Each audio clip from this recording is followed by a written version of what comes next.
Hello, 681ers. This is your informed presentation on informed consent, a very necessary and critical part of research. And I just want you to know that I will be talking through the salient points for the presentation, but I will also be including a link to a web page that I found a significant portion of my research or my information from. It's an excellent cheat sheet just to have in your back pocket, just to make sure that you are aware of what the process of informed consent requires, and all of the components that are necessary for that. So if I'm looking down, it's just my little notepad next to me, but I have become quite the expert in informed consent, so here goes nothing. Informed consent is required federally in terms of protecting human subjects in research.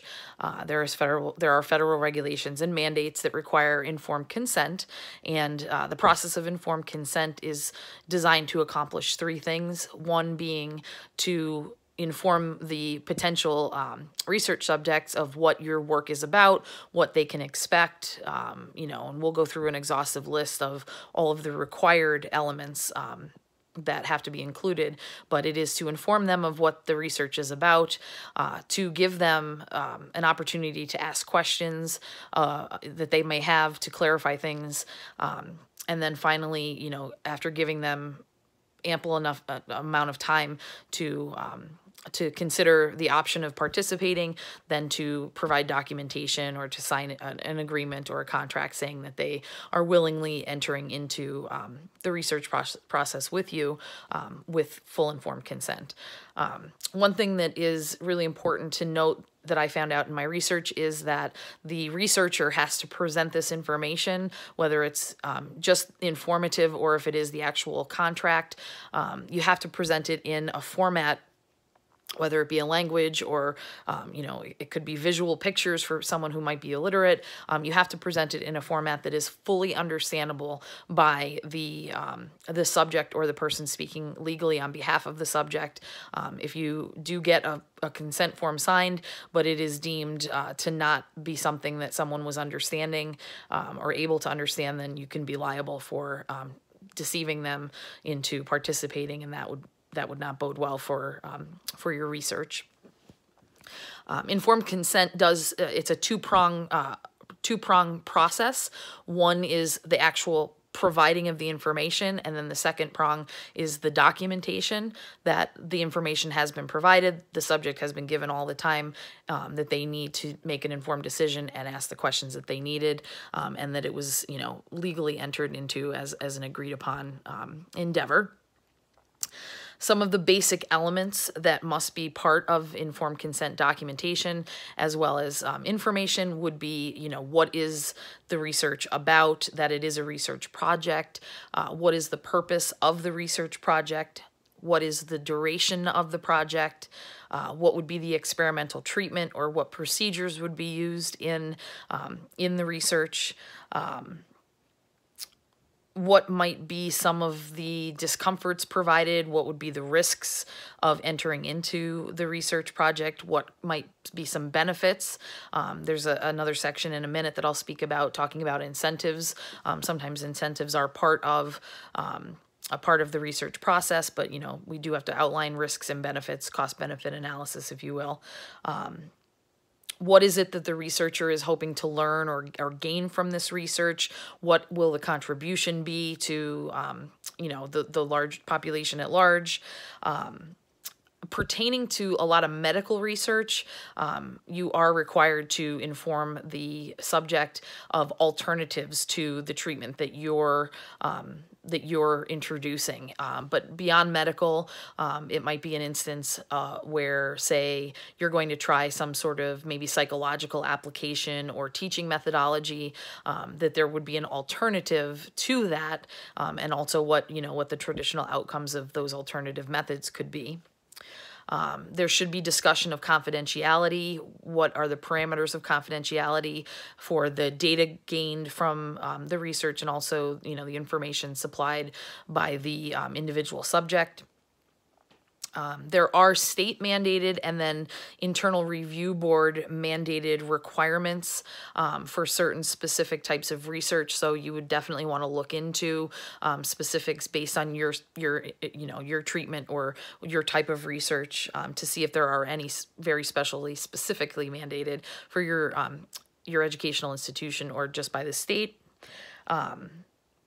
Would there be any compensation for medical injuries or any sort of, who would be the human resources board, if you will, to report for, say, workers' comp, but, in terms of as it applies to the research itself, where information, where is the resource for the information about those types of things. You should have some sort of a researcher's rights contract outlining things such as the researcher has rights to, say, data that is collected before a subject, say a subject decides to drop out, which they are completely allowed to do. But what would the researcher have, have the rights to the data that they collected before their subject dropped out? Make it very, very clear that this process is voluntary, that there is no penalty for dropping out, barring, the incentives portion. Those are the basic elements. Additional elements would be if you had any unforeseen risks, but just something that you wanted to make known. What would be appropriate circumstances for a subject to terminate their involvement? Would there be any additional costs that may be assumed by joining the research project? You should have some sort of a formalized presentation of what termination of participation procedures would look like, and also if there would be any sort of loss of incentives. You should definitely have what the incentives are and what would result in non-payment of those incentives, revoked, or things like that. You should have that outlined before even entering into the research process. If any new findings crop up throughout the research process, you should inform your subjects of that. And then also, the total number of subjects might be something that you would want to inform all of the subjects of. Follow your internal review board's policy for recruitment. You have to have your internal review board approve your recruitment methodologies. So if you're going to send out an email blast or a letter or phone calls or solicit, on campus or something like that, the internal review board would definitely have to approve those methods. One important thing when you're writing up all of this information and disseminating it, you have to make sure to use language that wouldn't be perceived as coercive. So again, always enforcing this is a choice to be part of this study at any time.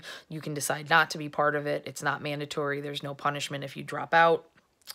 And then when it comes to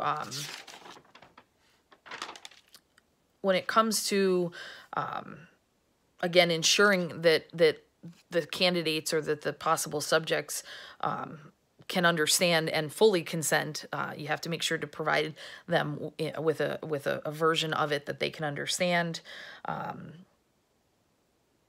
One thing that was interesting when you're thinking about recruitment, the setting in which it takes place, the time in which it takes place, you would have to consider those things. Say, for instance, soliciting for involvement in front of peers might result in, a coercion of sorts to participate, whereas asking for participants one-on-one might reduce that. So those are some things you need to take into consideration. Safeguards for the vulnerable, for the mentally impaired, for children, there's a list of specifics, safeguards for specific potential candidates for research. That would be something that you would want to include in your information that you're providing. There are some specifications that are waivers. You can apply for waivers. There are some certain kind of requirements that you have to apply for. Obviously, proving like a minimal risk to the person involved. It doesn't impede the welfare of the human being. The study can't be done without making these concessions or adding these waivers, or that you're going to provide the necessary information as a follow-up or a debriefing as opposed to upfront. But there are waivers.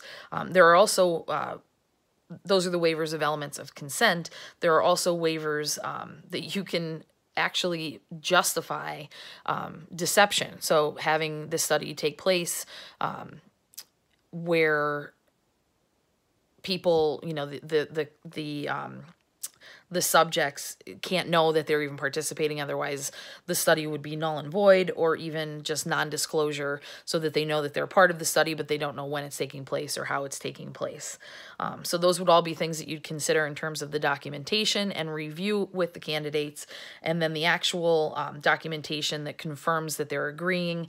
You could either have a signed consent, which includes all of what I just mentioned, and then signed off legally at the bottom after reviewing it, or there can be an oral review of all of the documentation, and then there might be a small summary that's approved by the IRB, and then just a very short little consent page signed off. There are some special circumstances where you can apply for a waiver of the actual documentation of consent. That would be in a case where signing the consent forms would link the subjects to the study that could put them in harm's way. So say if you were studying kind of like if somebody was working undercover, or you were studying, say, physically abused women, if you wouldn't want it to come back and cause more harm for them than good by being affiliated with the study, then you could apply for a waiver of documentation. But again, very, very thorough information set to protect the rights of those that are involved and to make sure that they are fully understanding of what it is you're asking them to get involved with, and then some sort of documentation that confirms that they do, yes, understand what is being expected of them, that they can withdraw at any time with these certain consequences or penalties, but they can't get in trouble for withdrawing. It would just be, a reneging or whatnot of incentives.